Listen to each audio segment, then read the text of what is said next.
I'm honored by the invitation to participate in this famous gathering in the land of Africa's greatest personality, Nelson Madiba Mandela. Now in its 25th year, the mining indaba has certainly made its mark as the authoritative place for an exchange of ideas and experiences on mining in Africa. The theme you have chosen for your deliberations, championing Africa's sustainable economic growth, is certainly attractive enough to bring to Cape Town all of us who have the transformation of Africa at heart. Ladies and gentlemen, with our continent having been blessed with so many minerals, it is not surprising that mining has always played an important role in our lives. For centuries, our minerals have been the attraction for adventurers and fortune seekers. Many foreign thrones and crowns are adorned with the gems taken from our lands, not always through straightforward means. Our lands have been fought over and shared, and divided along lines that show no rhyme or reason. The pursuit of gold and other minerals has reduced many of our forests to degraded lands, some of our rivers to polluted water bodies, and diamonds from our lands are now sometimes labeled blood diamonds. It is no wonder, therefore, that some describe these minerals as curses instead of the blessing and good fortune they should be. The truth, however, is that mining is a necessity and not just an indulgence to satisfy aesthetics or curiosity. Mining has been an important undertaking throughout the history of mankind. Everyday life is dependent on the minerals extracted from underneath the earth. Today, most of the things that we use, ranging from the smartphones we own, to the coins we spend, to the electricity we consume, emanate from metals and minerals that have been mined. The mining industry in many of our countries plays a critical role in our economies, providing considerable job opportunities. After centuries of exploitation, Africa currently is still home to 30% of the world's mineral reserves, and an even higher proportion of deposits of gold, platinum, diamonds, bauxite, and manganese. The story of mining in Africa has not always been a happy one. The irony is not lost on many that our continent, so rich in the minerals that are sought after by the world, should remain inhabited by the poorest people on the globe. The irony is not lost on many that many of the areas from which the riches are mined look like the most deprived places on earth. There is no question that African countries have not always done well in negotiations with the companies that have mined our minerals. We've been handicapped in the negotiation process with the big mining companies because of political instability, bad reputation, and sometimes incompetent and/or corrupt representatives who negotiate on our behalf. The world has changed a lot since the early mining contracts were drawn. Today, we are a more politically stable continent and more committed to the rule of law, and thus mining companies cannot and should not stick to the perception of the high-risk, politically unstable place to do business label. Some labor practices that were tolerated 100, even 20 years ago, cannot and should not be tolerated today. The distinguished Venerable Festus Mogae, former President of the Republic of Botswana, speaking at a meeting of the Africa Development Bank 10 years ago in December 2008, noted that previously African countries have to entice investors by granting incentives such as extensive tax and royalty exemptions. Consequently, many countries earn little from such contracts. Ladies and gentlemen, I believe we have come of age, and we should not have to give unusual tax and royalty incentives, and mining companies should not expect to make extraordinary profits on our continent. We are realistic enough to know that companies that come to do business must make their profit. But we want to work with them under the normal conditions that pertain in other parts of the world. It bears repeating here what I have said elsewhere. Africa needs her own set of smart, tough lawyers, accountants, and engineers to negotiate the business deal in a transparent and honest manner. We must strike deals that are fair to both sides and can reassure the long-suffering African people that they are no longer being unfairly treated. Reviewing mining contracts is important for more than earning greater revenue.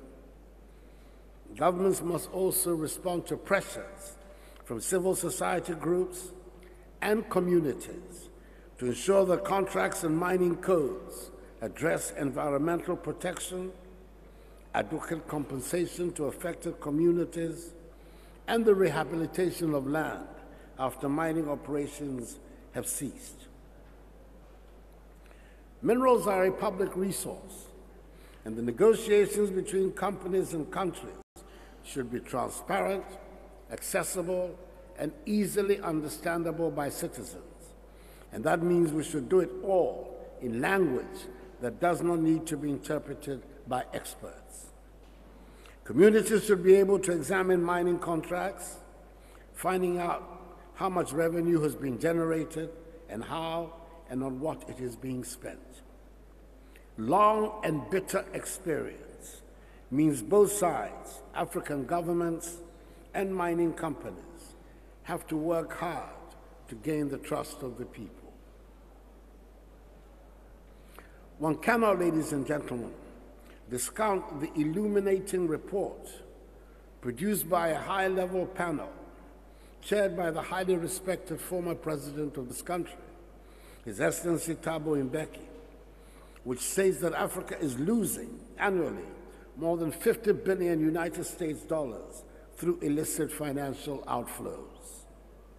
The report of the high-level panel on illicit financial flows from Africa, commissioned by the Joint African Union Commission and United Nations Economic Commission for Africa Conference of African Ministers for Finance, Planning, and Economic Development, revealed, in particular, that between 2000 and 2008, 252 billion United States dollars, representing 56.2% of the illicit outflow of funds from the continent, was from the extractive industries, including mining. Please excuse me. And yet we know that the extractive sector, particularly mining, can help rapidly to grow Africa's manufacturing sector and be the champion of economic growth on the continent. That, of course, will not happen if Africa remains the place to come and dig minerals that are exported in their raw condition to be processed outside. We cannot and should not continue to be merely exporters of raw materials to other countries. The value chain of mineral extraction has great potential for job creation and can form an essential basis for the transformation of economies around the continent. We recognize the transparency and regulation of invested capital in junior mining companies underpin investment appeal. Over the years, our mining sector has been financed by capital markets on foreign exchanges. They have leveraged access to early-stage investments to create significant wealth for investors offshore. The fact of the matter is that local capital within most mining jurisdictions in Africa face geopolitical constraints in the funding of early-stage opportunities in their own countries. Canada, Australia, the Americas, and South Africa have spectacular examples of considerable wealth created amongst individuals and corporations as a result of significant discoveries in faraway lands that are financed by early seed capital raised on their local exchanges. Ghana, undoubtedly, is amongst the most matured and stable mining jurisdictions in Africa. And for the first time, my government is putting together a regulatory framework and fiscal incentives to enable local companies list early-stage promising prospects on our local stock exchange, thereby taking full advantage of these incentives.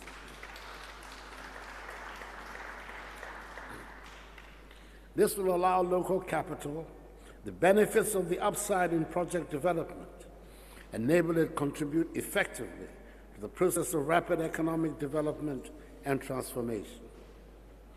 We are now all more sensitive to the needs of the environment and the dangers posed by the degradation caused by reckless mining practices. We in Ghana have a big problem with the particularly dark side of mining, which has been leading to an alarming degradation of our lands and water bodies. We have a name for it in Ghana, galamsey, i.e. illegal mining. Time was when this was a relatively minor practice of individuals digging for gold in their communities. You could describe it almost as romantic, as young people try their hands at it before moving on to their main professions. Now, it has become a large-scale and dangerous operation that has reduced our lands and water bodies to sad spectacles, mainly as a result of the introduction of sophisticated equipment and machinery into the field by foreign-controlled criminal syndicates. In Ghana, we moved to address this issue by initially placing a 2-year ban on small-scale mining upon my assumption of office in January 2017, in order to fashion and implement policies on how to sanitize the sector and ensure that in future, small-scale mining would not damage our environment. We had to train some of the small-scale miners in responsible mining and find alternative livelihood resources for others who were engaged in illegal mining. Our efforts have begun to yield dividends. Some of the heavily polluted rivers are showing signs of being restored to health. And recently, there was a lot of excitement. Fish were seen again in one of the most famous rivers of our country, the Ankobra River, after many years of turbidity.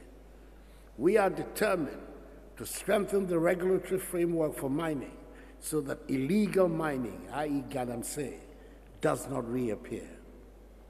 I know that we're not the only ones experiencing this phenomenon, and there are other countries on the continent where illegal mining activities are threatening to overwhelm local authorities. The extreme case is probably the Democratic Republic of Congo, DRC, where its many minerals are such magnets for adventurers from around the world that they instigate the instability in the country. Ladies and gentlemen, earlier on, I made reference to the state of mining communities in our country. I believe it is a point that cannot and should not be simply mentioned in passing. Take, for example, the town of Obuasi in Ghana, the home of AngloGold Ashanti, where there's been official mining for more than a century. In times past, it was said to be the richest gold mine in the world, and it has certainly made some people in the United Kingdom and the United States, and probably in South Africa too, very rich. So why does Obuasi not look like the place from where hundreds of millions of dollars have been made? It should be the most beautiful city in Ghana or the world if it hosts the richest gold mine, but it is far from it. After an absence of 5 years from the scene, because of the uncontrolled activities of illegal miners on its concession, the company is back again. I had the pleasure of reopening the mine 2 weeks ago on the 22nd of January under an agreement that balances more fairly the interests of the two sides, that is, the government of Ghana and AngloGold Ashanti.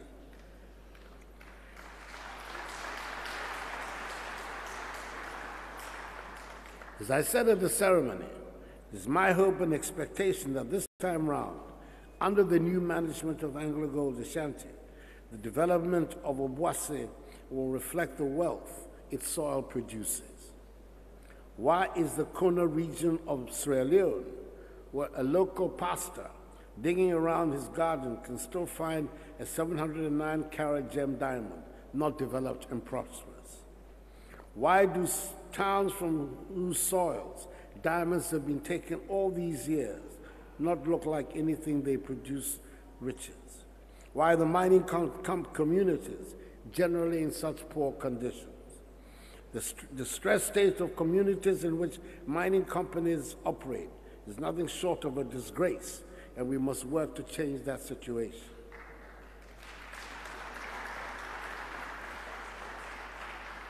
Even though a few mining companies have over the years complemented the work of government in these communities, I'm certain that a lot more can be done to transform the communities if government and the mining companies collaborate in an intelligent and sustainable manner. Ladies and gentlemen, the mining industry has what it takes to help them make the economic transformation we seek in Africa. Go to any mine, and it is obvious you are innovators, you are persistent, and you have expertise. How else do you find the minerals you seek from the bowels of the earth? You are hard workers, and it shows in what you do. In addition to the exploitation of the traditional minerals of gold, diamond, and manganese in Ghana, we have also taken the decision at long last to exploit our considerable bauxite and iron ore deposits. We've established the Ghana Integrated Aluminum Development Corporation, a public corporation, to take charge of the development with appropriate investors of the full value chain of our bauxite resources in order to establish an integrated aluminum industry in Ghana. We're also determined to build an integrated iron and steel industry out of our extensive iron ore and manganese deposits to serve the needs of our country and region. And to that end, Parliament in its current session will consider and hopefully approve the establishment of another public corporation, the Ghana Integrated Iron and Steel Development Corporation, which will, with appropriate investors, take charge of this undertaking. Another modern mineral, lithium, which is being used in several applications, is present in commercial quantities in Ghana. Work is currently underway, again with the appropriate investment, to exploit it for the economic development of our country. We hope to establish in all these new ventures an equitable balance between our needs and the needs of the investor community. It is time for the mineral sector to produce win-win situations for all stakeholders. I do not need to tell you that there are undiscovered riches inside the bowels of the lands in Africa, but I want to remind you that there are riches on the top of the lands also, in the form of a young, vibrant, and dynamic population who are anxious to work and who, with the requisite skills, represent an extremely positive factor in the rapid development of the continent. We want you to stay here for the long term, respect the land that provides the riches, and be part of the transformation. Africa has made the world rich with our minerals. Our gemstones adorn crowns and homes around the world. It is time to make Africa prosperous and enable her people to attain a dignified standard of living. Join us in this exciting project for sustainable economic growth. The people of Africa do not have to be poor for others to